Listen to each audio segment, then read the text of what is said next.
Thank you for clicking on this review. Last night I got the chance to watch Abigail, and with Abigail we follow the story of a group of strangers who are hired to kidnap a little girl, Abigail. They are promised a total of $50 million to be divided up amongst them. All they have to do is babysit the girl for 24 hours in this mansion, and they will all be millionaires. Unfortunately though, it was a trap, and Abigail just needed to feed. And that's all pretty much without any spoilers. So you guys, this will be a spoiler-free review. Now, Abigail herself did send me a little package. I'm hoping it's a nice pink tutu and I can just wear it on camera for you. So right before I get into the review, let me open this up. It's times like this, though, where I do miss my old desk. It was so handy to unpackage things. Now here I'm all cluttered in a corner. All right, starting things off here. Okay. It's a box within a box. My favorite kind of boxes. Nice little Abigail promotional package. Nice, thank you. Now let's see, man. Please be cookies. Please be cookies. Please be cookies.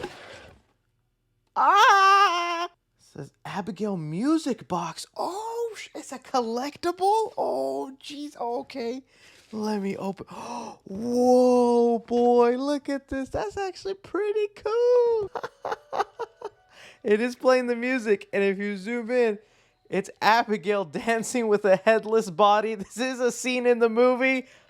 That's actually awesome. Okay, I'm not gonna let that box persuade me a little bit, but let's get into this review. So Abigail has been a movie that's been on my radar for a while because I like the Radio Silence team. Ever since they came out with the movie Ready or Not, I instantly fell in love with them as filmmakers, and I of course enjoyed what they've done with the Scream series. And early on, I did hear that it was gonna be about a group of people kidnapping Dracula's daughter, and I was like, okay, I guess that could be fun, but I did not know how the scenario would come and play out. These group of strangers, these bad guys willing to kidnap a 12-year-old, ending up becoming the anti-heroes, and the little girl becoming the actual villain of the movie. Oh, that trailer sold me. And so now, having seen the movie, walked out of it, I am happy to report it delivers on everything I wanted this movie to be. Starting off with just the cast, all of them all around great. You have a nice ensemble of people in here, from Angus Cloud, R.I.P. Kevin Durant was a nice surprise. He plays this like hulking muscle force, but is a little dim-witted and has a soft spot to him. I really enjoyed him. Catherine Newton is the young hacker of the group, and she also is given a couple of moments to shine. But the real standouts of the movie will be people like Dan Stevens, who gets a lot to do in this movie. Alicia Weir, who plays the little Abigail vampire ballerina in here, she gets so many moments to chew up the scenery, both literally and figuratively. Her performance in the beginning is so convincing of being this innocent girl who just gets kidnapped, is scared, just wants to go home, and is crying, that I wonder if there was a point in this movie that they thought about marketing it without revealing that she's the vampire of the film. But in the moments where she does become the blood-sucking monster, she has so much fun with it. She plays with her food, dances like a ballerina, and with the backstory that they give this little girl, she even gets to play the character a little more differently than I was expecting. But the real standout here, that I'm not exaggerating, although you might think I have a bias, is Melissa Barrera. She's the main character of the movie, playing Joey, who's just in desperate need of some money to turn her life around for her son. And already from the majority of the movie, Melissa Barrera gives like a really strong, great performance, but it is those last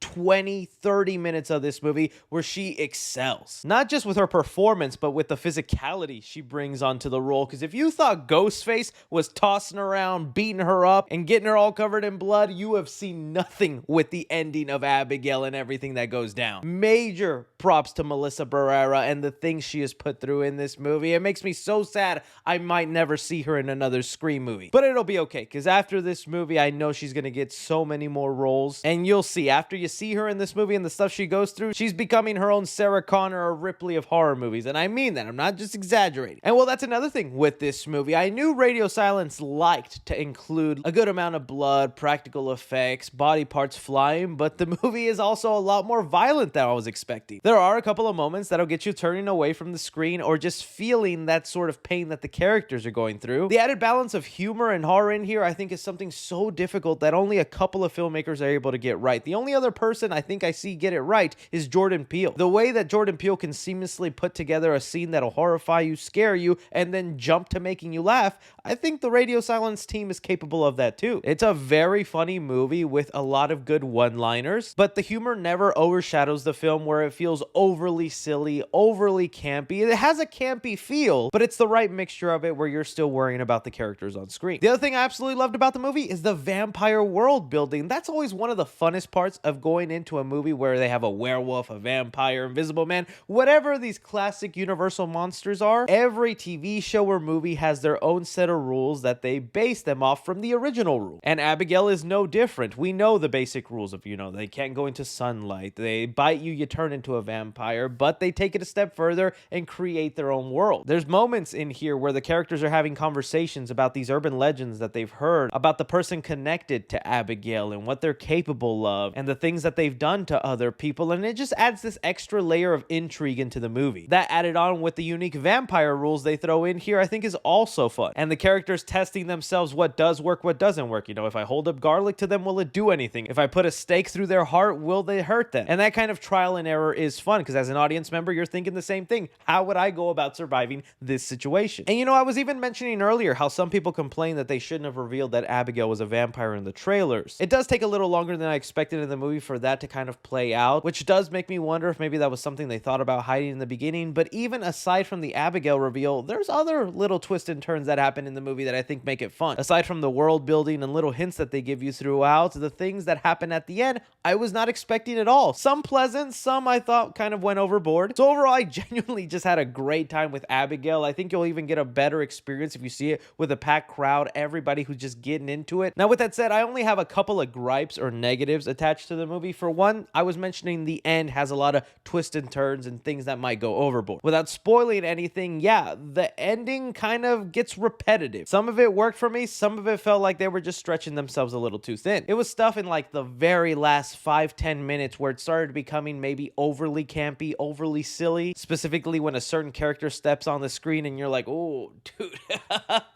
Looks like you stepped into the wrong vampire movie, my guy. Along with it maybe taking a little bit for the movie to get going. And that's really about it. Just minor stuff. I think you're gonna have a hard time hating this movie or being truly disappointed with it. So for Abigail, I'm gonna give action 3.5 stars. The beginning act does take a while. You're getting to know the characters, the setting, the situation, building up who everybody is. But once Abigail finally reveals herself, then things get going and it's pretty fun. Comedy in the movie, I'm gonna give it 3.5 stars. I found it to be a very funny film. I felt like it was the right balance of horrific things, true scares, while not undercutting at all some of those more serious moments. Drama in the movie, I'll give it 3 stars. The story isn't overly complicated. It's just these group of people trying to earn money only to find out they've been tricked. There is a nice subplot with our main character and Abigail involving being a good parent, which I thought was sweet, but nothing too complicated. Horror in the movie, I'm gonna give it 2.5 stars. I'm not gonna say this is a film where you're gonna be scared by. There is a jump scare here and there that might get you. It's more you being grossed at the practical effects and bloody things that go on. And suspense the movie, I am going to give it 3 stars. I feel like it does have a predictable nature to it until the very end, where one thing did happen I didn't see coming, but for the most part, you know who's going to live, you know who's going to die, and you're just more curious about how certain characters will get out of their situation. Casual moviegoers, I'm going to give this an A-. Cinephiles, I'm going to give it an A-.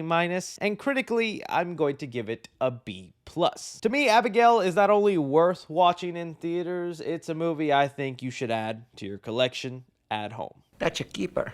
Yes. Just really a super entertaining, fun time of a movie. There are so many parallels to Ready or Not and Abigail. I wouldn't be surprised if they reveal these movies are in the same universe, especially with them confirming Ready or Not 2 is coming. But I'm just happy this movie turned out great, and I can't wait to see what Radio Silence does next. Let me know if you guys are going to go and see Abigail, what you love, what you didn't love, anything, everything. Be sure and like, subscribe, follow me on Twitter at 3C Films or on TikTok at 3C Films. But as always, I'm Chris. Take care.